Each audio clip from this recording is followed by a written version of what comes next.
There's a strange thing about the apartment building on 47th Street. It's old, with bricks that have gone dark from decades of rain, and a smell in the hallways, like dust and faint mildew. People come and go, just like anywhere else in the city, but every tenant, sooner or later, hears whispers about a room that shouldn't exist. It isn't on the lease papers, and it isn't on the building's blueprints. Supposedly, it's hidden between the 3rd and 4th floors. Some say the elevator stops there if you press a certain sequence of buttons.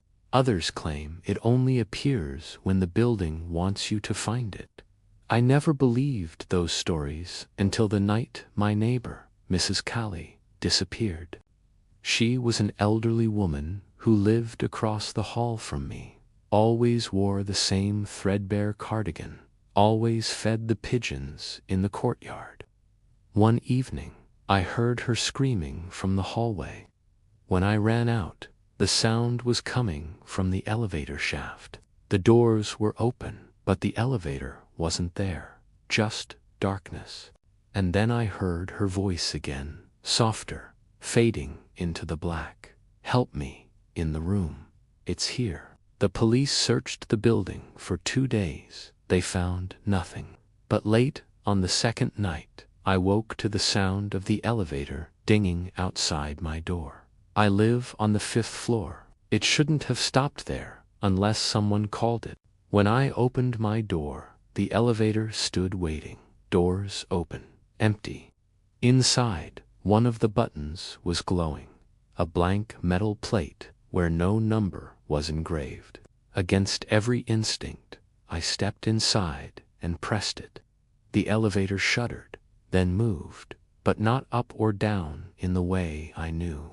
My ears popped, my stomach turned. When the doors opened, the floor indicator still read nothing, but I stepped into a hallway I'd never seen before. It was narrow, the walls painted a sickly yellow, and the air was heavy, stale, unmoving. At the end of the hallway was a single wooden door. My pulse was pounding in my ears as I pushed it open. Inside, the room looked like it had been abandoned for decades. Dust floated in the air like tiny insects, and the wallpaper peeled in long strips. A single armchair sat in the center, facing the wall. And there, slumped in the chair, was Mrs. Callie. Her eyes were open, but her skin was pale, almost gray, and she didn't blink. When I touched her shoulder, she didn't move, but the walls did. Slowly, impossibly, they began to inch closer, groaning as though the building itself was alive. Shadows spread across the floor, reaching for my feet. I turned and ran, slamming the door behind me, sprinting for the elevator. The button lit without me touching it, and the doors closed just as something heavy slammed into them from the other side. When I stepped out, I was back in my own hallway, gasping for air.